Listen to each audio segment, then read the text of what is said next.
Welcome to the Gloucester Township Observer Podcast. I'm your host, Joe Allen, and here's your other host, Keith Gibbons. How's it going?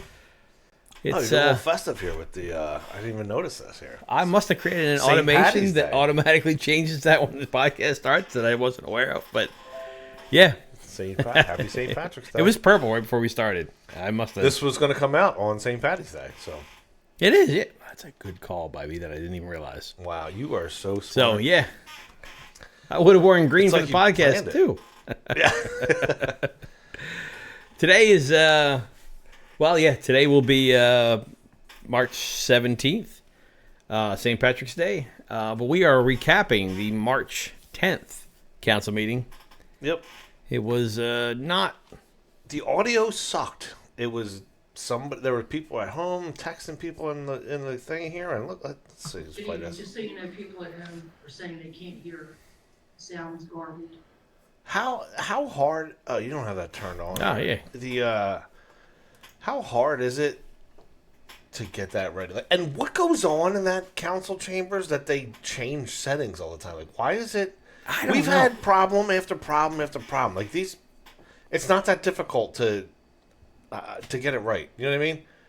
It's just two of us here doing mainly you. I just show up and I'm fairly I just show up. Yeah. But it's not that difficult to get the sound really. Who's adjusting stuff throughout the week That's and the who's thing. setting settings and that you can't get. Come on. That room is there all the time. It has been forever. And everything else is set up the same way it always has been forever. Like, this is literally torn down right after we... Yeah. I don't know. There must be leprechauns that go in there. Cameras, lighting, monitors, computer, everything is set up every week for this thing. And, look, sometimes we screw it up. Sometimes it's a little bit messed up. But, We've recorded entire episodes, Joe, if we're being honest, that had zero sound. remember we have Mark from 42 Freeway here? Yeah. Oh. First time I met the guy, we did a 2.5 hour long podcast. And it was cool because I love He was geeking out over it. I love his Facebook page. I love his website. And we interviewed that guy. And then I was so crushed to find out that his audio didn't come through. Like, Oh, yeah, ours was fine. ours came He's through. sitting over there. But him and Like, Ray what? Henry were sitting at a table together, and their audio didn't come through. I was so crushed to reach out to that guy and be like, I screwed up, man. Luckily, he's such a great guy. He came back. But, so we screw up every now and then. How is that possible? Like, what else goes on in there? Because they don't record. Well, they don't publish, I should say. They don't. The planning board or zoning board meetings that happen there. What else goes on in that room that they need to? And why are make they so many ever? Why are they adjustments? ever turning the microphones down? Right. Talk about their transparency. Like what? Like, at what point are they like, the microphones are way too loud in here? That's they can never the understand case. what we're saying. We've never understood what they're saying there. So, yeah, the audio in some Anyway. of our clips here is going to be a little bit rough, but Not bear our with fault. us. It's our public servants. All right. So we had a first public portion, which was agenda items only. Nothing really to note here. And we moved into like public hearings for ordinances, and that was 025-06. yeah, if you remember from last meeting, there was a woman that was in there. She was 70-some years old with a 100-year-old mother, and Yeah, she's taking care of her mother. she had the house next door is now like a rehabilitation facility. Yeah, like a halfway house type of a scenario. Yeah, and she said that there's like 10 cars that all park there, and they're in front of her house, and they're up and down the street, and she's trying to, she needs to be able to park in front of her house. So she asked for like a handicap her sign. mother's 100 plus or something like that. Yeah. She said, yeah. So she was And- asking for that handicap spot, and they granted it. We had pulled it up like to show like we thought that this was a housing development, like an apartment, yeah. And it wasn't, but they granted this through that ordinance here. It's a little strange. it's weird. It's weird to have a handicap parking spot in front of a residential house, but in my mind, it's also weird to have a facility next to your neighbor's house. True. Is my chair squeaking? It is really loud. I've been meaning to talk All right, to you about yeah. that, but I didn't want Next to bring clip, it up I'm on going to this change podcast. chairs.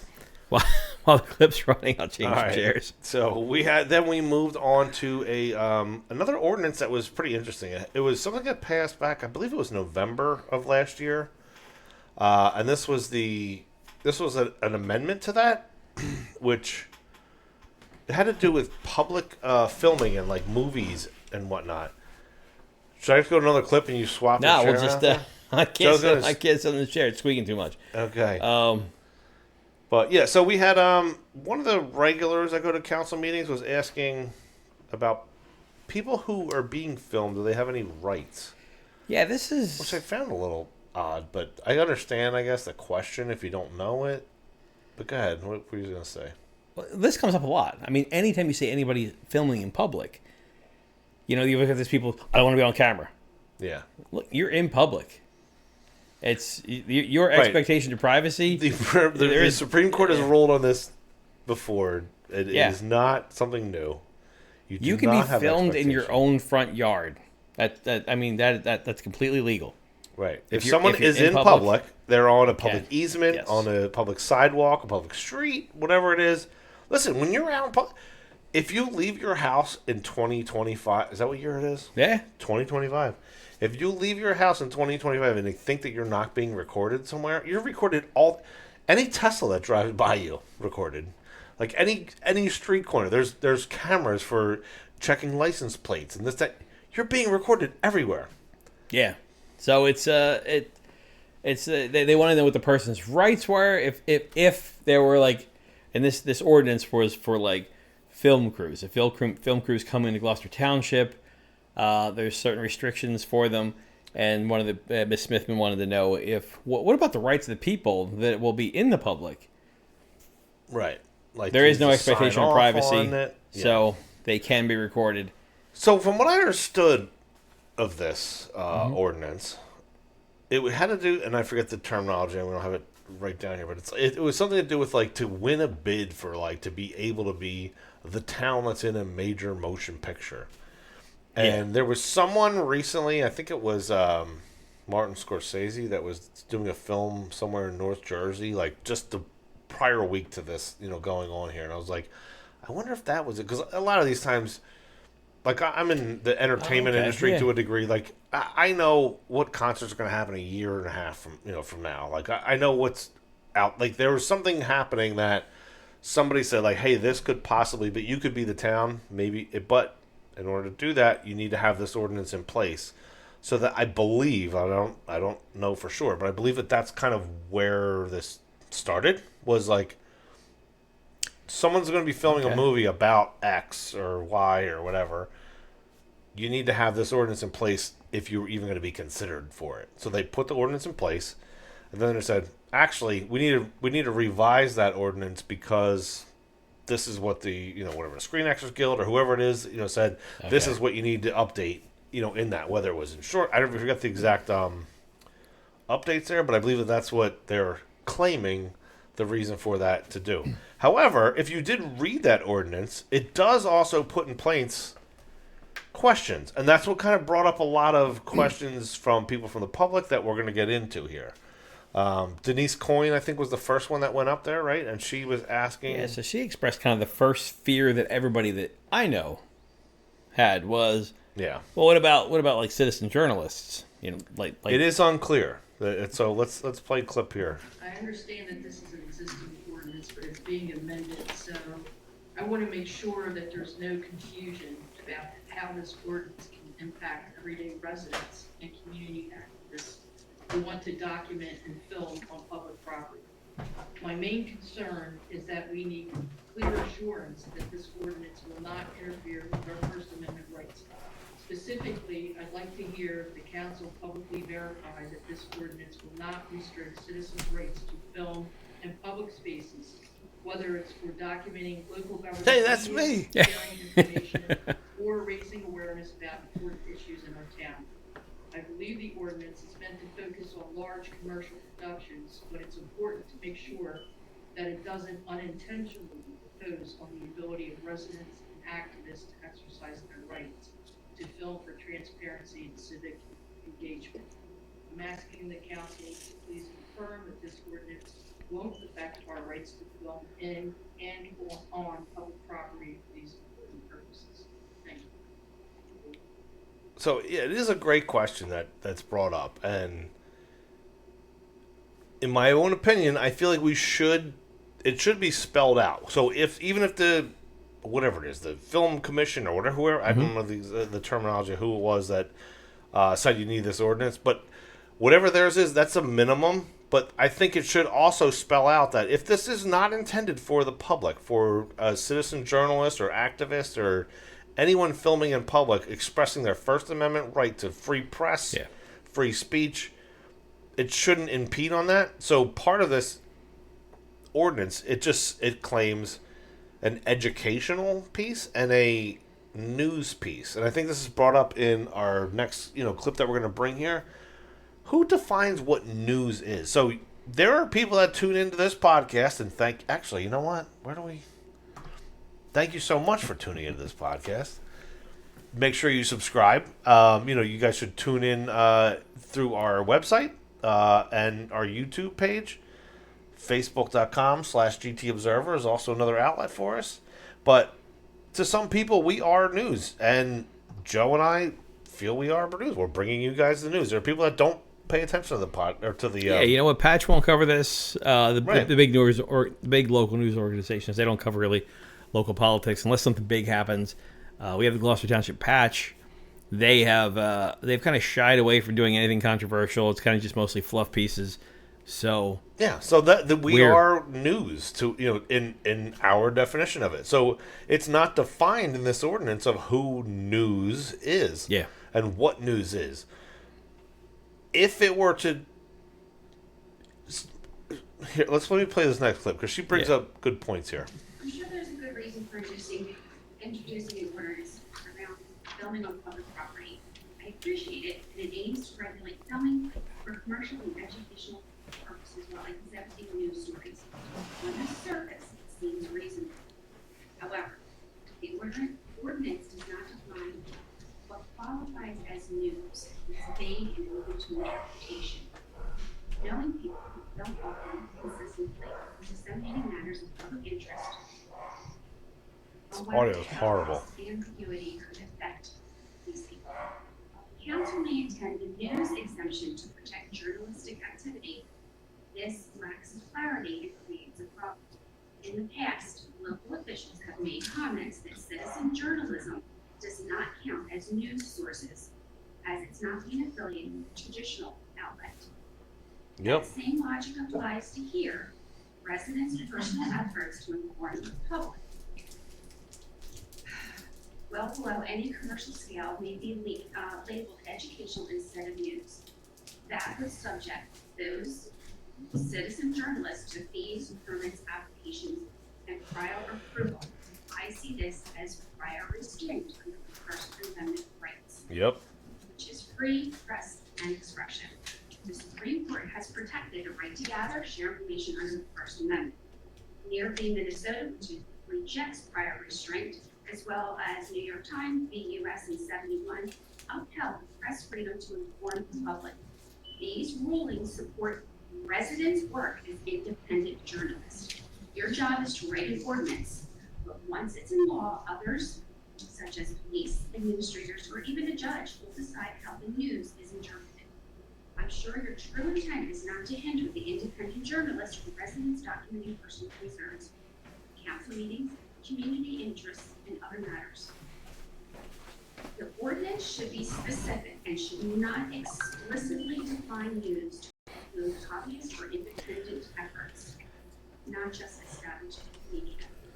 I urge you to amend to clarify that news encompasses independent journalism and public interest owned by residents to ensure it's exempt from fees and permits. A precise definition could prevent misinterpretation that restricts our civic rights under. Thank you. I really wish the audio was better on that because it really was a very good statement around that whole topic that we're talking about, where it's you need to define you're right now you're in the process of amending it. So why don't you if your intention is this is for budgets of $20 million or more or whatever else. Why don't you clarify we are not excluding citizens, expressing their First Amendment right? Why can't you do that if you're amending it right now? It's not like it was like dug up out of the trenches and said, hey, just amend this ordinance that's right here. You're in the process of amending it. Why can't you say, yeah? They don't want to let us know. They don't want to let us know that anything we do is okay. Well, true. But it brings up a huge point that, like, it could be interpreted that, like, just say, Keith Gibbons wants to go out to the park again. He wants to ask people, questions about, something. Or like they say, this is an educational thing. You didn't apply for a permit. It's $250 for, for the permit. Whatever the daily, I don't know the right. But, I don't know. It's $250 for the permit. You owe us that money. Plus, we're going to arrest you now because you broke the ordinance in town. Now I go, this is just completely made up. But now I go in front of a judge. And the judge is like, the ordinance states that you need to get a thing. You're not a news source. It's an educational piece. You guys claim, like these are your own opinions on here. This is you can't claim both. You can't claim that it's your own opinions and it's a news source because you know what I mean. Like it could get into a whole weird thing that like, look, we're not trying to litigate anything. We're just we're Americans that are trying to express our First Amendment right here and express what's going on here. If there's an ordinance that's starting to limit this and starting to put a restriction, that's called prior restraint. Like prior restraint on your rights to, express what you're saying, free press of recording things.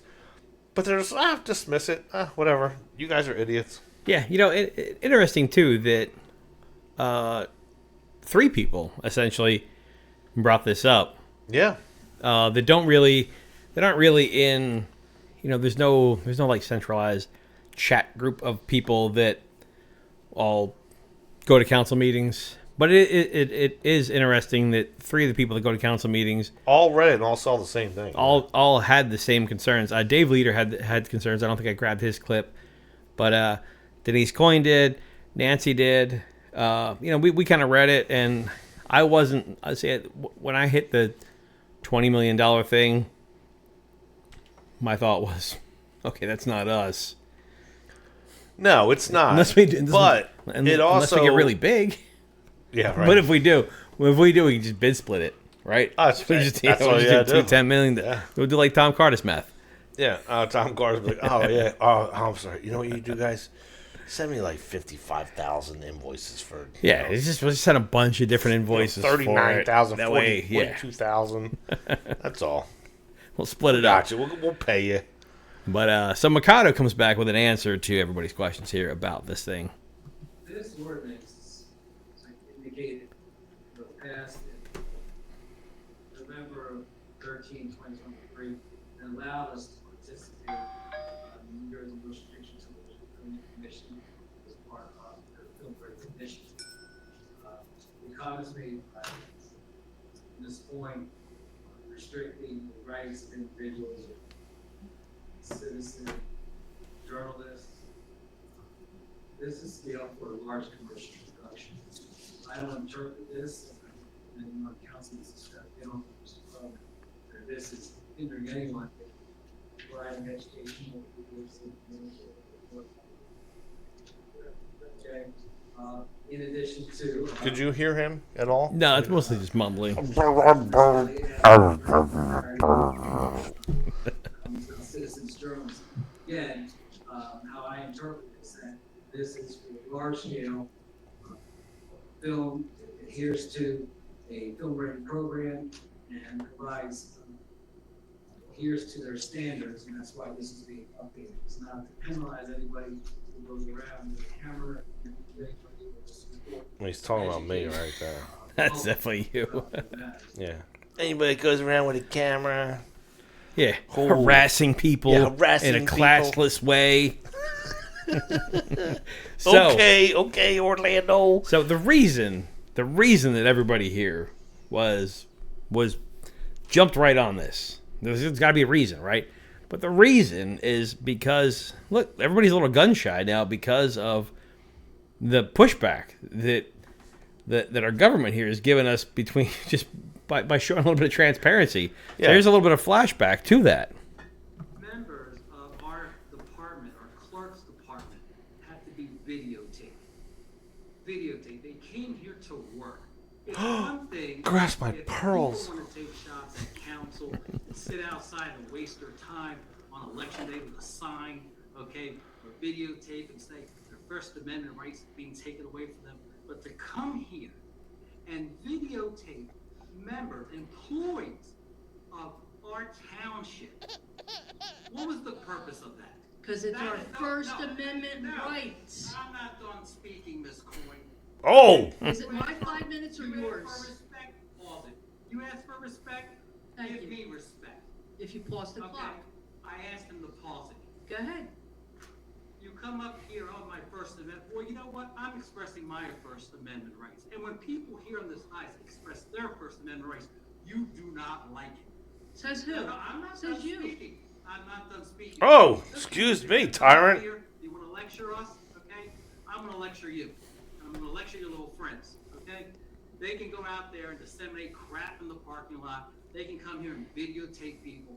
But those people do not deserve that. They do not deserve it at all. And that's what I'm speaking about. All right, so Well, I that forgot was- about what. Oh man, God. forgot how fired up he was. Yeah, so to go back on what he was actually referring to was you went to go see if the The agenda was posted. the agenda was posted. You went into the municipal building with a camera. And mind you, I didn't want to talk to anyone when I went in. I walked in and You had walked to. right in. You had no choice. It's a public. It was a public place, right? Public space.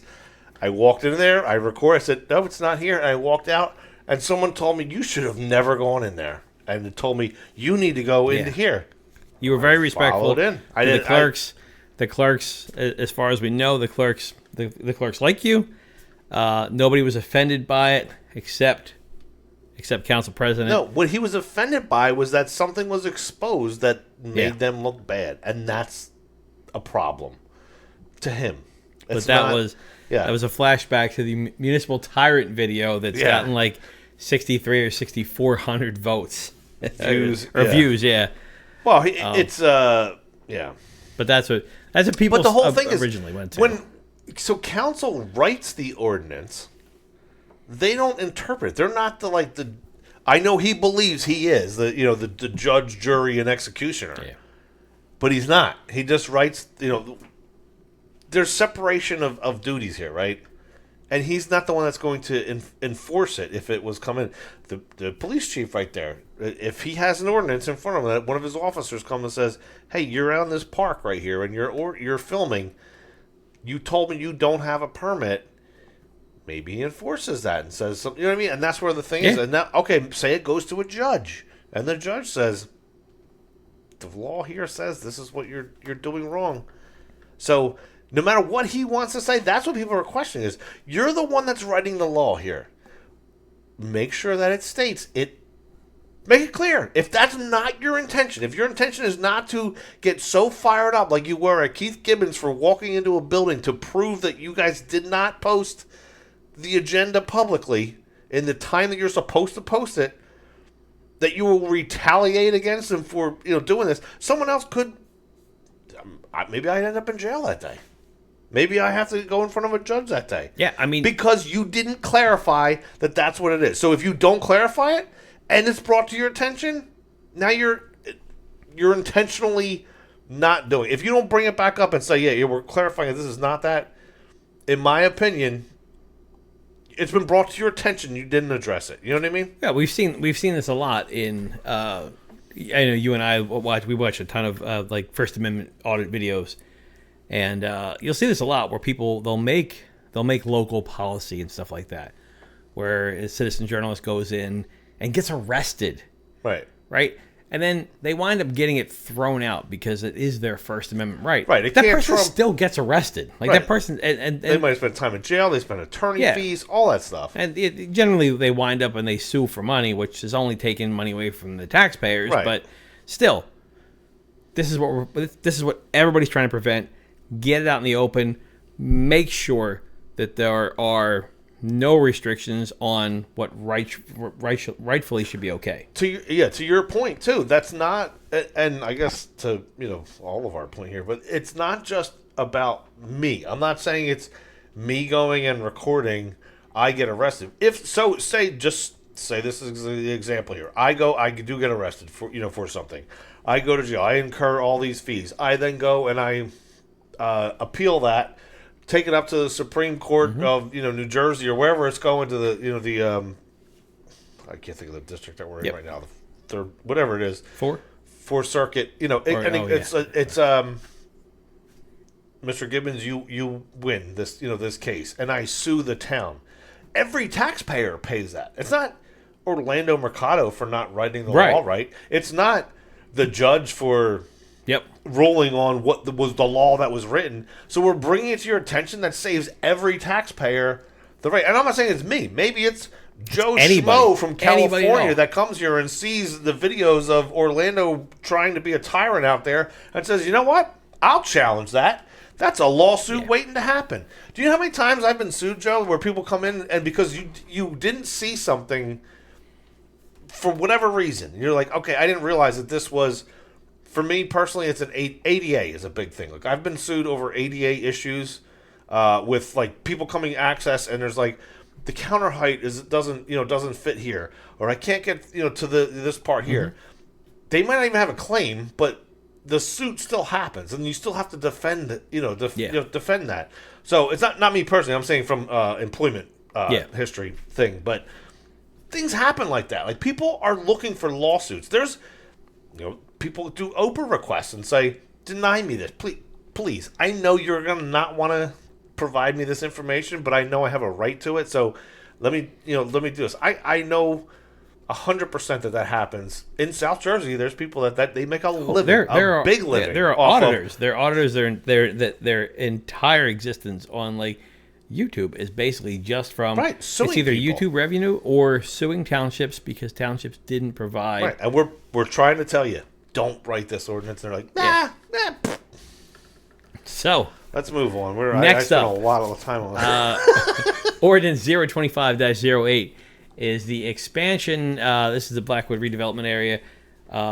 This is the tattoo shop. So there's like a couple of stores, not many, that are trying to revitalize that. They're trying to be the tipping point down there. So they did do a good thing here, right? And they're, I guess, expanding the ability What's to. The name of that place? Craig and Sieg? Craig and Sieg, yeah. I think so, yeah. I think that means. I don't know what it means. I'm not even going to pretend. The first one's from Steve Bogan. Wrong clip. Hold on. I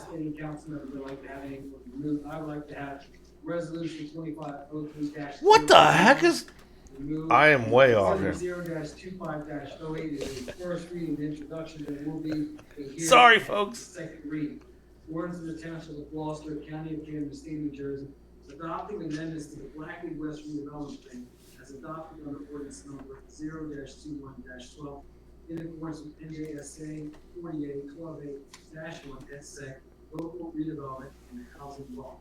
This ordinance will amend section 1411.8 of the Arts District North Redevelopment District, Black Redevelopment Area, to permit the use of tattoo, body piercing, retail, sales, and services at 12 North Black Horse Pike, Lot 10606, Lot 9, and 10 North Black Horse Pike, Lot 10606, Lot 10. All right. So positive story there. I mean, yeah. So we have almost I don't know, 3 businesses total down in that little area, and one of them is looking to expand. So it's a good thing.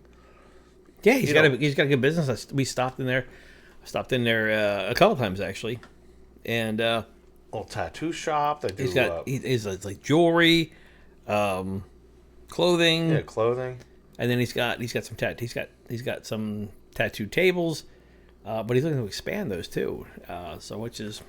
Yeah, there's I guess it's like kind of next door, but upstairs of where his building is. He's trying to kind of expand that. He's got some other stuff going on. There's Ren's Cafe down the corner.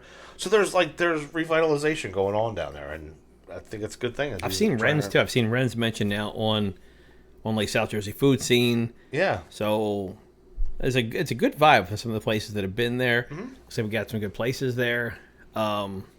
Yeah, so that was a good thing. Revitalizing that area. Hoping that more happens. We just heard too that the Rite Aid is going to be a gym. That is true. I saw a TikTok that was I don't have TikTok, but there was a TikTok that was reposted on something else where they walked in. They're like, "Hey, look, we're rebuilding this. This is where the elliptical machines are going to be. This is the juice bar." So yeah, something else is going on there. You got Holy Tomato across the street. The Mystic Ginger next door. So it's coming up. Go to the gym and get done and eat pizza. Yeah. You go over and have a community meeting. Less at the meeting guilt. You won't be allowed to have at the it's less guilt. Less guilt. All right. So then we moved on to the consent agenda, and I think I already started playing this clip, but let's go. Before I ask any council member to like to have anything removed, I would like to have resolution 2503-089 removed from the consent agenda. Shared services There agreement. needs to be some additional work on that particular resolution. Yeah. So it's just a. It was a shared service agreement with the Board of Education, and it was removed. Where's my? I knew there was going to be a disclaimer piece in here. So, I am on the Board of Education. I knew nothing about this, and I saw it on the agenda, and I said, I can't wait to see what this was. It was pulled, and we don't know anything about it. It should have never have been on there. I think it was a mistake. Well, here I was taking notes for this whole thing, saying Keith will cover this up when he gets here. Cover it up. Cover it. I meant cover it when he gets here. Saying. But yeah, no, there was. Okay. So look, there are things. So these shared service agreements, if you want to talk about these as a topic, right? Is this kind of like when you'll see like township workers doing work at like Highland High School kind of thing? Exactly. Yeah, it's a perfect example. So, why did I blank on that? Black Horse Pike Regional School District has to dig up electric going from the building out to the new sign that they have out there. And they're like, why do we have to hire, whatever, Earl Construction to come out here? They're going to charge us a fortune. I know we have public works. The taxpayers already own a backhoe. Why can't we use their backhoe and maybe their labor that's here? Okay, what's it going to cost us? $38 an hour, whatever. I don't know what the rate is for. Somebody comes out, digs the hole. Taxpayers already own the equipment, so why pay 10 times that for another company that's going to do it? So that's what shared services are, and in theory, they should be a good thing, right? So again, like the school district might already own 72-inch mowers borrowing for it, in town or whatever. And they say, hey, can we borrow your mowers to come over here? The problem, I think, with this whole thing is that blame it's like, who did, it's your fault. It's, what I mean? It's like, hey, the backhoe broke while it was on your job site. And the job site's like, dude, that backhoe, look at it. I mean, look how dirty and old that thing is. That thing's, you've used that plenty. It just so happened to break here. You know what I mean? So it gets into a weird area of which budget is paying for it. At the end of the day, the taxpayers overall are paying for it. Whether it's out of this pocket or that pocket, it's still the same, same thing. But I believe some of those conversations started between Board of Education and the township, and I don't know who benefits from what. I mean, there's certain things like let me think. Like the Pumpkin Festival, for instance. Like they have buses that run from Highland to the Black Horse Pike, or from what I don't know what they. You know what I mean? But there's like the school has the buses. So if there's an agreement already, there doesn't need to be something like put onto an agenda to say, okay, well, a school board only meets once a month. This needs to happen today's whatever day. What do we say? March 17th. March 17th. This is on the 30th or the 27th. It's going to happen. But the next school board meeting isn't until April 15th or what? I don't know the date. Okay. But I'm just saying, so now that can't happen because those two entities can't talk. But if you had a shared service agreement, you could say our services can provide services to you. We just bill each other back and forth. It's already it's like a blanket kind of agreement. I mean, it sounds like a win. It really does. It should, but the details need to be worked out ahead of time is the only detail. Because it can get into, like, there are people accountable for different, budgets and say, this machine broke on your property. You know what I mean? So those kind of things need to be, I think, hammered out ahead of time. They weren't hammered out, so it was pulled off of the agenda. That was a really long-winded explanation. Sorry. Well, next up is E-Gov. And I guess before we get into the first clip we got here, Terri Fretz actually asked about this and said between the shared services agreement between the township and the Board of Education, there was wanted to know if third parties will get involved. And the answer is if they don't have the resources there with the shared services, they can go out to a third party. So, and that also, not to extend that conversation even longer, but it can go good. So just for instance, say you have did you ever see those people come to your house and be like, hey, we'll repave your driveway? All the time. We're in town. We can do we're already doing his next door. So we don't need to come here. We already have the materials. We can just redo here. So that's kind of the same thing or the idea behind shared services is people collect together and say, hey, we're a larger buying group, right? And we're going to purchase your services, so give us a discount for doing so. I know I've done it in business many a times as buying, using your buying power and being able to negotiate a cheaper rate. And that's the whole, thing. Whether it's salt for the roads that now the school can benefit with salt for their things. Maybe they only purchase so much, but it's like, hey, we're paying $50 I don't know what the price is. $50 a pound for, for salt. The township's getting it at, $17 a pound because they buy so much because they have to do all the roads or, or whatever. Maybe we can benefit from, from that. So those kind of things are what a third party would come in, I guess is what Terry's question, would be. But so that was the first E-Gov question. The next E-Gov question to come in was from Steve Bogan. And Steve Bogan is a member of the GT, Gloucester Township and Pine Hill Rotary. Yep, he's the president currently. And he needs volunteers for April 5th. The first one's from Steve Bogan, Gloucester Township, Pine Hill Rotary, 1030 Marymount Avenue, Blackford, New Jersey. On Saturday, April 5th, the Rotary Club of Gloucester Township, Pine Hill will be partnering with the Gloucester Township Historic and Scenic Society. We're reaching out for volunteers from our community to assist us with this project in recognition of birthday. We will be working at the site from 9 a.m. to 11 a.m. Volunteers should bring their own equipment and dress in expectation of getting dirty. For additional questions or to RSVP, please email Steve Bogan at Gloucester Township Rotary at gmail.com or visit our website www.gtrotary.org. Thank you, Mr. Bogan, for that public service announcement. So that was Gabriel Davies Tavern. So I'm going to clear that up. Yeah, that's it. It's a tavern. Yeah, Gabriel Davies Tavern. It's at a historical site, Glendora section of New Jersey, of Gloucester Township. But you're a member of the Rotary, right? I am. Yeah, I'm a foundation member, and Steve's the current president of the club. And we do the cleanouts. We do a lot of different things in town for. Do you know what that work is by any chance? Going that day? Do I know what? Do you know what that work is? I went to the Rotary's website. So we do cleanups. Like there's there's a lot of growth, I guess you call it. Like the leaves and like bushes starting to grow and like we have like there's but the town Okay. There's paths that go down to like to the creek, and you can like hear the stories of like how the ships used to come in down there and like offload timber, and they would get off the barge and go up to the bar, or whatever the stories are. But the paths need to be cleared out because growth happens, and they try to keep it clear for tourists, I guess you can call them.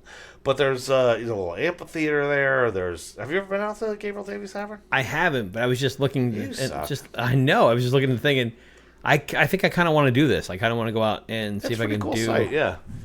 But so that was the cleanup was a public service announcement. We were talking about it at Rotary, and he was like, "Hey, can I go to a meeting?" And we're like, "Just send an E-Gov in, and that can be read." Oh, okay. So he sent the E-Gov, which brings up a point. Like, he had to read his address. Like, he doesn't know. Like, he doesn't really need his.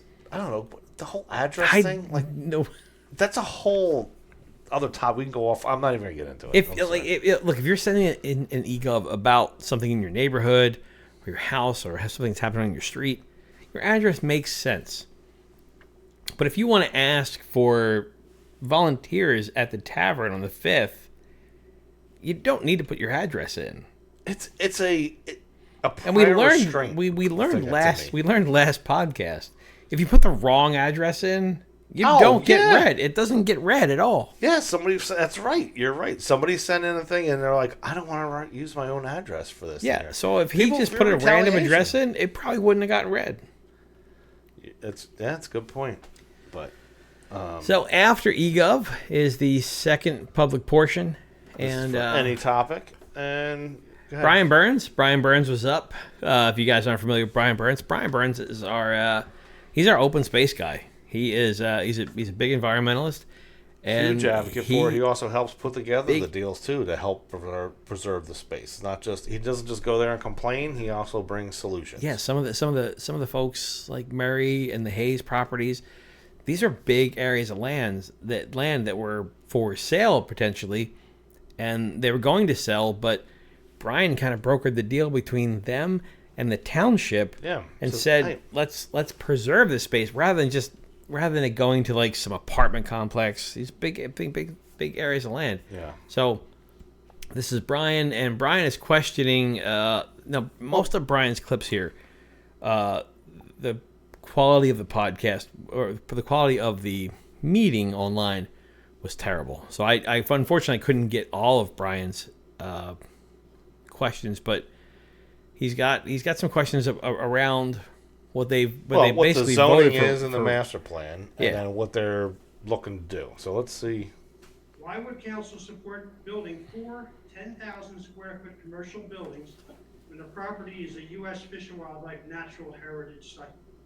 2, why would council support the use of the land when the master plan re-examination reports recommends the rezoning of these parcels to better support the needs of the community?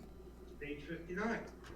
Number 3, why would council support the construction of these buildings when the re-examination report 2024 clearly states that environmentally sensitive land, especially along stream corridors, should be protected? And those pages are 7, 8, 11, and 12. What is the intended use of these proposed buildings? And 5, which probably nobody knows, what is the percent of land in question that would be covered by impermeable surfaces such as roofs, parking lots, and storage areas? Yes. Thank you for your time.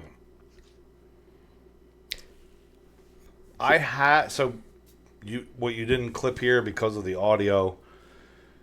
He had given out handouts to everyone on council, so that they could follow along with what he says. Page 7, page 8. So I have all those there. I will upload those onto our website, and they will be available in the description down below.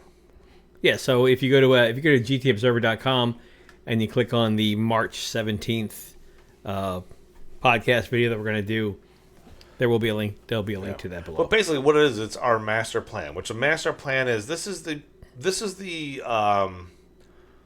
planning that we have for the whole town. We want this area here to be. If there's warehouses, we need to have warehouses in Gloucester Township. But let's put them over here. Yeah. We need to have open space. Let's make sure that this part here is preserved because of the resources that are already there, the natural resources. We need to have high density housing. That goes here. Like, let's have a highway commercial stuff goes here. So that's what the master plan is. Our master plan specifically stated that this property that they're trying to change states the opposite of, not the opposite, but a different thing than what the plan is. Yeah. So his point is, what's the point of a master plan if you're just going to go and change everything that's there? Yeah, and this is something you can look up too. If you Google Gloucester Township master plan, you could find it. I've looked it up before. Yeah. But that's it was just recently changed, and that's what he's saying. Like, we literally just changed. It's not like this is from 30 years ago. This was just changed. Yeah. Your own master plan says this. In their defense, what he's bringing up, someone clarified on there. I think Councilman Nash. They have submitted A application or I forget what it was called, but all that was actually approved was that they could get a sewer connection to that location if need be. They did not approve that this would be warehouse stuff. So just to clarify that what he had brought up there, they did not approve that. He was an A application or whatever what this thing was. It was only about a sewer. The zoning board or planning board, I think it was the zoning board, did not approve that. It wasn't brought to them. It was just an application to have sewer, which I guess is the first step in somebody saying like, "Hey, can we make this a development?" First, I would say, "Hey, can people flush toilets there?" If they can't do that, then maybe we can't build, so we can't go any further. So I don't know exactly, what is going to transpire, but I know as of right now they have not actually approved that. But he was still bringing it up. Okay. And maybe rightfully so, because they need to know, hey, go tell the zoning board, like, hey, you better not approve this, because this master plan, you better check this property here, Next up is Dave Leader. And Dave Leader found something on the agenda here about the Green Team. Mm-hmm. And Dave Leader's question was, what is the Green Team? And can we join the Green Team? I was once a member of the Green Team. You are? I was. I didn't know that. I was. And I was thrown off of the Green Team because I'm not one of them. Were you burning coal or something? Or No. It had to do with that whole the farmers market in downtown Blackwood. Oh man. Because they, well, air quotes, stole it, from me trying to revitalize that. They're like, well, you're a member of the Green Team, so you can have something to do with it. I'm like, but I literally did all this work to do it myself. I didn't need you. All I needed you to do was just like turn the other way and say, yeah, you can go do it on our property. And you said, no, we're taking it away from you. And then to appease me, they're like, well, guess what? You're a member of the Green Team. You're like, okay. What does that mean? So I kind of got the same treatment that Dave Leader got, which is basically hey, this is our thing we tell people to shut them up. It's our insider club. Yeah. Yeah. You're not really a member of it. You're a member of it, but you're not a member of it. All right. So keep in mind here, Dave Leader wants to know, how do I join the Green Team? We need more feedback. After council speaks their feedback, there's no to and fro. So in some cases, am I on the wrong clip? You did it again. Why do we have a contract with Marksman to maintain Ten- our oh. properties? Oh We no. also need to spend all this money on equipment All right. that Marksman actually has in their. Oh. It's messed up. Sorry, folks. They grabbed a clip from last meeting. Unsubscribe right now. Hit unsubscribe. But yeah, no. So Dave asked how to join the Green Team. Like he said, I see this mentioned here. What is it, and how do we join? But his answer back was not so great. It was a description of like what the Green Team. It wasn't even really a description of the Green Team. It just, they talked about the Green Team, but then they didn't go into actually. There was absolutely no. Hold on. This indication is of like what he got. Where is it? I'm very disappointed. I'm getting word salad here, and I don't even have dressing on it. They never told Dave how you could join the Green Team. Right. He has, how do I get on that? That sounds interesting. And nope. Basically, they just were kind of like, look, the Green Team is secret, and you can't be on it. That's pretty much what happened with the Green Team. So, Dave, you can't be on the Green Team. Yeah. But you can be on the GT Observer team. Yeah, you're on our team, Dave. Don't worry. All right. So then we did go. Is he the one that said also the clip sucked? Yeah. We Let's see. need more feedback. After Yeah, he's council right on this. speaks their feedback, there's no to and fro. So in some cases, everybody goes home confused, including council. Council He's right. asked themselves questions about something the public brought up and left without polling to get an answer from the public. So council did not understand the question posed and just moved on. That's unacceptable. Public has a right to speak, be heard, and have questions answered, not just say it's a statement. The comments regarding the format, comments about rules can be bent. There are times I've asked for clarification. when people have come up here. So thank you for your comments. And that, So there's been a very small percentage of asking for clarification. Most of the time, it's a free pass to just move on and say, we're not really sure what you're talking about. We're going to move on to the next question. So, yeah, I mean, look, this can't be brought up enough that this new format sucks. Yeah. It is not for the people. And people, we're all leaving here with questions that are unanswered, even more so than before. This was the issue last year and previous years. We left there with questions unanswered. Sometimes we left there with questions that we would give them, and we would get answers to different questions that we asked that no one asked. When Dan Hutchinson was up there, we would just get more questions. Yeah, right. He would ask you questions. He would ask you questions, and nobody ever got questions answered. I can't count how many times Denise Coyne would say, "I don't understand how me answering your questions gets me answers to mine." So right, and then she's right. And Dave Leader is 100% right in this. He's like, everyone leaves here confused.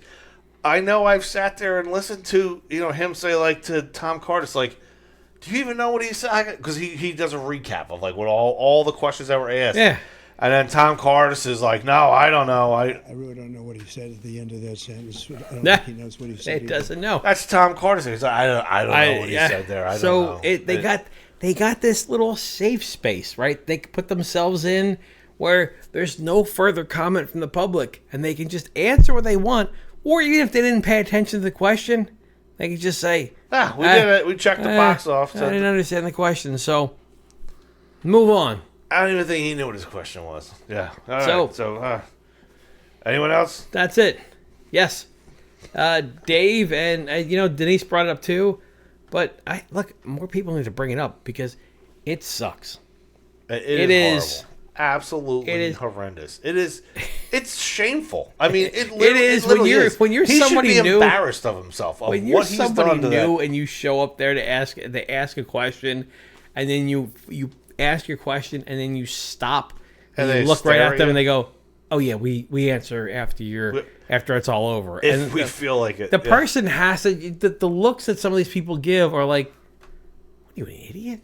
Yeah. Remember the guy that showed up there twice for his road that hasn't been paved? Like they got a brand new development moved in and it never got paved. Yep. And he showed up twice and he asked questions and they go, "Yeah, actually, we'll answer you after you sit down and when you can't respond again, that's when we'll answer you." Yeah. How weak does that look? That's a horrible look. Hey, listen. We were told that the way that you handle this is at the voting booth, right? You go in the air and the ballot box is how you fix this. 7.5 months. That's what we're gonna do. The 7.5 ballot box months. is where we're gonna fix it. You want to be like that? Go right ahead. Let's see if we can fix it. All right. So Denise Coyne, moving on here. Denise Coyne goes up and she calls out the irony of last meeting the council president because he was questioned about this. He claims he's all for transparency. So she wants to know about this irony here. Let me make sure I play the right clip. 13. I would like to address the irony of the council president's recent statement, "I believe in transparency." At the February 10th, 2025 council meeting, Mr. Leader's concerns were met with personal criticism and were publicly questioned by Mr. Mercado, who suggested they were incorrect and inaccurate. However, Mr. Leader was not given the opportunity to respond. At the February 24th meeting, a statement was made about me, yet I was not permitted to address it. If residents who ask questions are treated this way, it raises concerns about whether public participation is being discouraged. This certainly does not foster the pleasant conversations that Mr. Mercado seems to value. Conversation should be a two-way exchange, allowing for engagement, clarification, and exchange of ideas. Meanwhile, important issues regarding the management of taxpayer dollars remain unaddressed. Yep. Yeah, so if you remember last meeting, the statement that he says, he says, "I value transparency." It was just one of those That things. was comical. I mean, are you really? Are you kidding me? So she had she's got up she brought up a bunch of things. It's actually a really long clip, so we cut it down into 3 clips, and even still cut some out. But it brings up a lot of really good points. So the next part is about the borrowing practices, the transparency around borrowing practices. In December, the council approved $585,000 for a sewer project, then approved another $1 million in February for what appears to be the same project. No explanation has been provided as to why additional borrowing was necessary. An email I received states that the $585,000 bond ordinance was to replace an MUA bond ordinance that became invalid when the MUA was dissolved. On December 9th and December 23rd, we were told that $300,000 of the $585,000 was intended to connect a neighborhood to the sewer. At the last meeting, however, we were told this was not the case. Ms. Coyne, your statement and your questioning, so that $300,000, let's go back to that. Okay, let's do it. Mr. Carson and I spoke after the meeting the following day. So that statement that was made, when that was approved, that was that $300,000 dedicated to that new road. The vendor came back to us, the engineer on that particular project, and that figure had gone up substantially. Is that correct, Mr. Carson? That is correct. That was the purpose of having that second ordinance for that project. That is also correct. Is there anything else you would add to that? Okay, so I just want to know what he claimed there. They borrowed $300,000 because that was for like an old quote, right? And Tom Cordes says that, or Orlando claims that we went back to the vendor to say we're going to do this project now, and they claimed it was $1 million more than the $300,000. No, more than 3 times, 4 times the amount, because there was $300,000 what they expected to pay for it. Now they're paying another $1 million on top of the 3. So $1.3 million. Yeah. And if you go back to last meetings, Tom Cordes did not say, he didn't remember that that's what the case is. Now that's the story that they're going with. Joe, if you had a vendor that came back to you and said, you know what, I know you said you wanted to, I don't know, just say you're remodeling your house or something, right? I need a new roof. It's going to be $5,000. They come back and say it's $40,000. Next week, when somebody asks you, like, why'd you borrow $40,000? You say, I don't know. Like, do you seriously not remember that a bill went up by $1 million? Like, that doesn't stand out in your head? Like, are you that? But what? I know from so I spent a few years working in IT for heavy highway construction. Okay. And I know that we would in some kind of my downtime, I would go turn in bids to the different municipalities for our estimators, and other companies in the area would also bid the same roads essentially. Yeah. And if you drastically underbid, because bids would come in for a road, if you drastically underbid, like that's kind of what you were stuck to. Like you were stuck to that bid, whether you lost money or not. You were stuck to that bid because that's what your bid was. So it's really confusing to me when this stuff comes up, that you can bid something for $300,000, and then after you start the work, say, nah, it's actually $1.3 million. Yeah, we were off by $1 million. I know we bid $300,000. I don't know how that works here. I know when I did this in Maryland, though, that was like when these companies would underbid to get the jobs, they were taking hits on it, and I don't understand how it works here. That's not the case, but I mean, I'm sure it's a bit different, but I don't know the timing.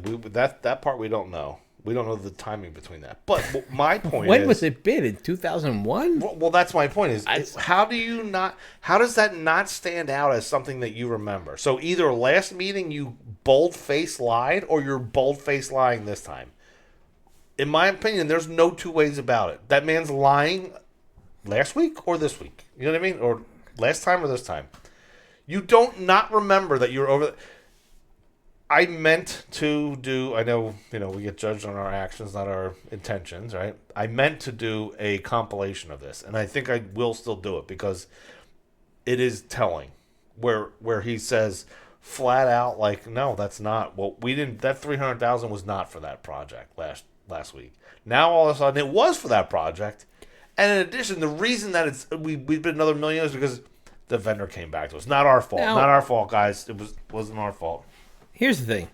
So you're not running for council. No. You're running for mayor. And you're not going to be a part of the administration.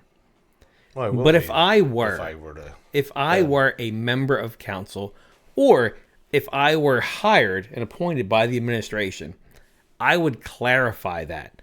No, this $300,000 was for this. Sorry for the confusion. This other $1 million is for this. That is that's just transparency. This is what this 300 is for. This is what this 1 million is for. Whether you're on the administration or the council that's voting to approve it, this is where you cover your ass and say, this is this and this is this. And that's what Denise's Here's point the clarification. Is there's no if you guys want to talk about transparency, you can't even answer this simple question. It's not even beyond this simple question. We're not even talking. We're just this one. You won't even answer this question here. So to your point, I don't care if it's Tom Carter sitting over there or Orlando Mercado answering the questions. The two of them, neither of them will answer that question. So what does that leave to the residents to question what's going on? Why are we not being told what it is? You're spending our money to do this, and you're not telling us what it is or why. Or to defend council a little bit. Okay. Without this podcast, it's just another thing that comes up that you just check it off, right? Yep. But with this podcast, it was talked about 2 weeks ago. There was some, the questions around it. So now all right, there's 300 and now there's another 1 million. There is a discrepancy here. Someone has to step up and say, no, they'll there's a rather problem gaslight here. you and tell you you're the problem. You don't know what you're talking about before they admit it. If you're on council and you watch this just for the hate part, take some notes. Oh my God. We're helping you also. We're helping you with what's coming next week. So, Joe, is it just me, or is it possible that how many other people are there? I can picture in my head. You got Miss Winters, Miss Troxel, Miss Walters. Who else goes into? So Orlando. Grace, then there's Mignon, Nash, Grace, Nash. All of those other people besides Orlando. Not one of them has a question about this. No one can answer. No one can speak up. No one can ever. Is there such a Robert's rules where that guy in the front there is the president rules over them with such an iron fist that no one can open their mouth? That's insanity to me. The only questions that we've seen this year from other council members has been from Nash. He didn't ask. You're right. He didn't ask questions on this one, but credit to him, he has asked questions of others. He has. But for the rest of them, look, this helps you. You guys are the ones voting on it. You're the one voting on it. It doesn't pass if you don't vote. If you just vote blindly, then you're doing it for some other reason.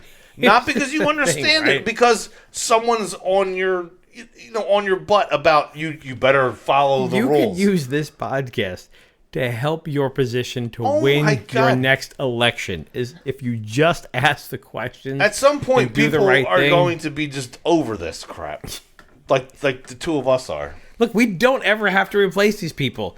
If they just answer the questions from the podcast before and go into it, you don't have to replace them, right? Ask questions. It's unbelievable that no one says anything. Like when it's literally brought up right to your face and you just pretend like it didn't happen. Or when you do talk, you're like, what did I say? It's Harry Carey? Like, yeah. Oh my God. Yeah, look, Denise Coyne has the best questions, and until she allows me to give out her address so that I can have people petition on her front lawn, Yeah. it says Denise Coyne for council. Yeah. This is what we've got to deal with because I can't talk her into doing it.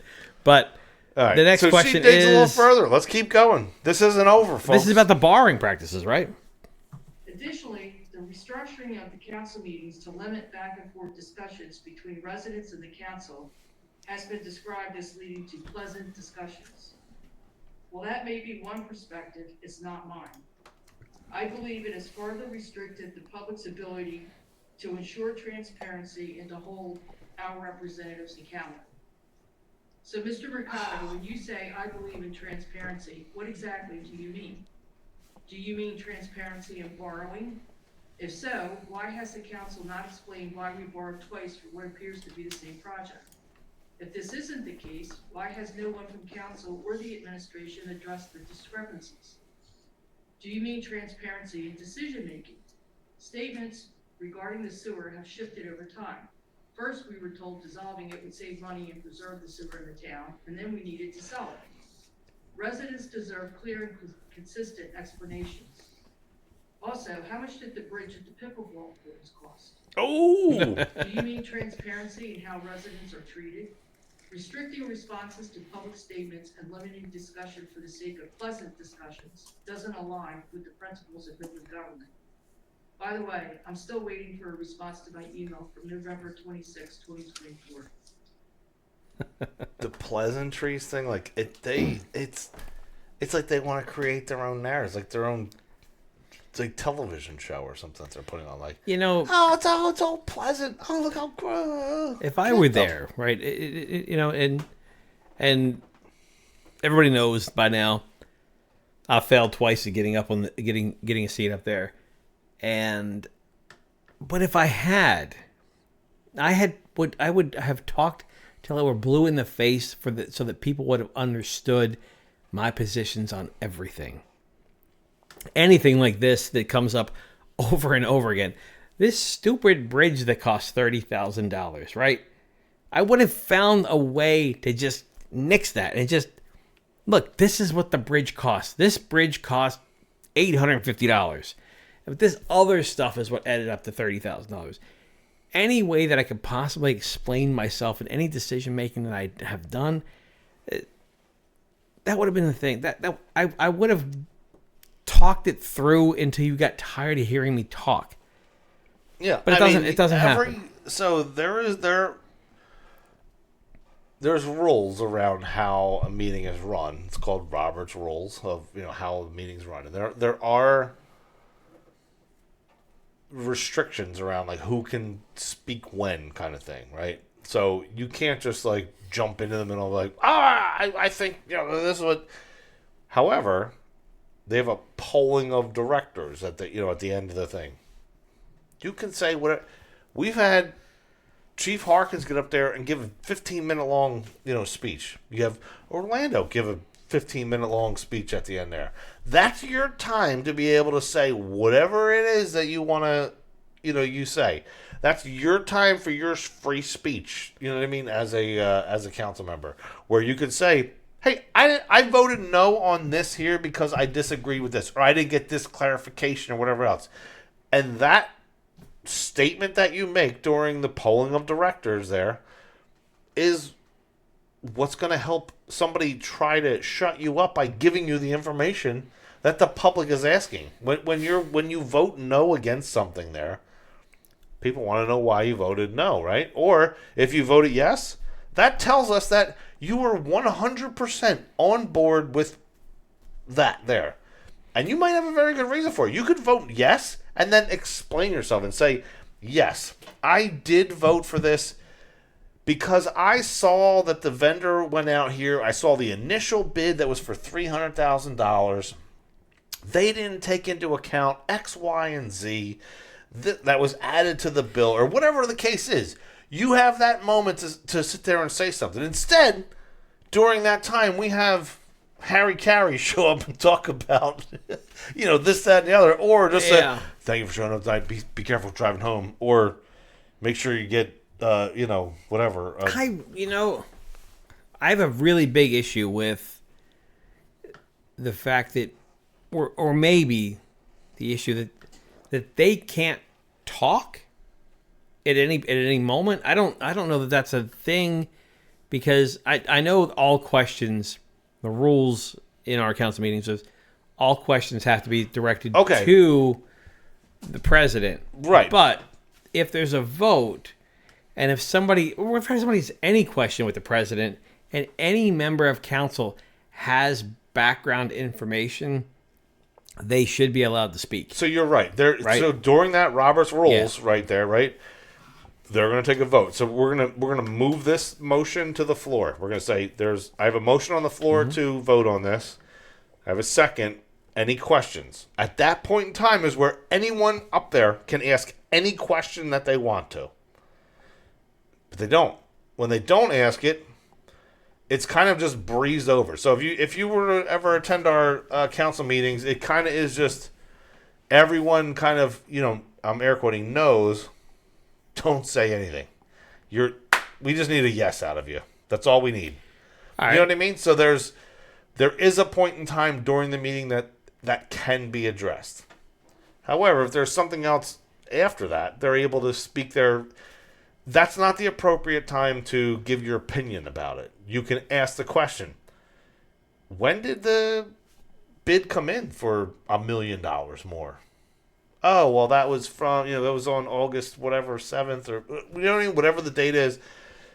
They can ask that question there. They can ask a clarifying question. They can ask, they can ask follow-up questions. Because as a member of council, you're asking me to vote on this. So that's the point in time where they're supposed to ask that question, get a sufficient answer for them to provide a intelligent, vote, or an educated vote. Do you remember Tom Cardis and Orlando Mercado claiming that the people of the town would cast an educated vote on the sewer? Yeah. And the educated vote to them really only meant the $143 million is all that they thought was educated. But anyway, I don't know. I've always been one of those people that has never been. There's nobody can ever tell me you can't speak your opinion here. You make me a part of something, council, and say your opinion. Well, you speak your opinion at the end. I'm speaking my opinion at every vote. You have the right to ask those questions and speak freely about asking that. If it's, let's say, Sicklerville Road. Remember Sicklerville Road? We had the split vote on Sicklerville Road, where they were going to rezone it in Sicklerville Road, around the between Valaris and like the Wawa on Sicklerville Road. They were going to rezone that area like commercial. Yes. And some members of council voted to not do it because it's a preserved wetland back there. Yeah. That's a great example where we had split. That's a good example of where if I were to say no, I don't want to rezone this. This is where I would step up and say, not only am I voting no, but this is why I'm voting no. Well, and my goal here too is if I'm passionate about this, I want my other council members to know why I'm voting no, and to maybe sway their decision so that they vote the same way that I do. And that is when there's a roll call, right? And they say, Mr. Allen, say, before you get to your answer of yes or no, you can say, I remember Councilman Nash stating this, and I don't know if it was at this time, but I do remember him saying it.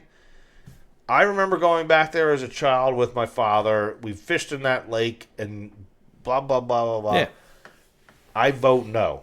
So you do have that opportunity. But before that opportunity even comes about, is what I'm talking about is, and I understand what you're saying. You're not going to be silent about something, but there is a rule of order you need to follow in order for the meeting to flow properly. You can't just have chaos of people, yelling out. So there is, Orlando Mercado does do a good job of running a meeting. If you're going to give him any credit, he does run a good meeting to a degree. However, people on council don't speak up at their times that they have the ability to speak up under Robert's Rules of Order. They could, before their vote, they could speak. Right, and that's what I'm saying is you're After- right in that he- you and could so he- say I'm going to go on this. I'm going to go on a 5-minute speech here before I tell you yes or no to my Yes. response. You could do that. And You're that right. You could do that. That is to me as a citizen, that's what I want to hear. I want to hear. You don't want to hear yes. No, I want to Right. hear why you voted for every single thing that you voted. And maybe there's some things out there like, like, I don't know, maybe they need 5 new weed whackers. Okay, I'm just gonna vote. I'm just gonna blindly vote yes on find 5 new weed whackers. Yeah. I don't care about that part, but I do care about some of the stuff that people are a little more passionate about. That you give some kind of explanation on it, and I really value that. I really value that some people have, in that situation there, Mr. Nash didn't go into the backstory on that. We kind of heard that offline, but he voted no, and we really respected that too. But what I really would respect is everybody's opinion on different things, on big topics, on why they would vote the way that they do. It comes off. I'm not gonna. Go ahead. But I don't know. Going forward, look, we've got 7.5 months left of this cycle here before new people are elected. And that's all that I would say is whether you're going to run for re-election or election. That's what I think. I feel like right now you represent us. If you're you do, but I don't think I speak for myself when I say that when decisions are made, I want to know where it comes from. I really want to know where it comes from when you make a decision. Look, I don't expect you to know everything, right? There are people out there that blow me away. Denise Coyne blows me away with the knowledge that she has on different things. Sam Sweet blows me away with the knowledge he has on things. Not everybody has that. Sometimes there's just votes that come through, and you're like, this sounds good to me. I'm just going to vote yes on it. But there are things, there's at least 50% of things that you're like, I've got an opinion on. I want to hear your opinion. Yeah. So whether you're on council currently right now, or you want to run for council, just know that there are people out there that really, really value your opinion because you are a representative of this town. And yeah, you are. Yeah, that's what I'm looking for. I mean, when you're up there, you represent us, the people. Like that's a big thing. You represent over 50,000 vote, 60,000 residents, 50,000 voters. You've got tremendous power here. Yeah, I mean, you have to. There's a lot of angles that you need to think about when people are going up there and speaking their mind at a council meeting. They're not the only ones that have that opinion. Like you need to listen to these people and say, you're right. Like what does that do to my view of of X? You know what I mean? Like how does that play into it? I never thought of that. Like okay, maybe I don't know. It just seems to never go that way, and it's sad. But hey, look, if they don't want to be that way, then let's get new people that will. It's such an amazing privilege to go up there and represent a township as large as we are. We are an enormous township, and just to go up there, and rubber stamp yes everything. It's such a disservice to the rest of the people here. I mean, let me disagree with you a little bit on that. It's not just rubber stamping. The rubber stamping is what needs to happen in order for something to pass, right?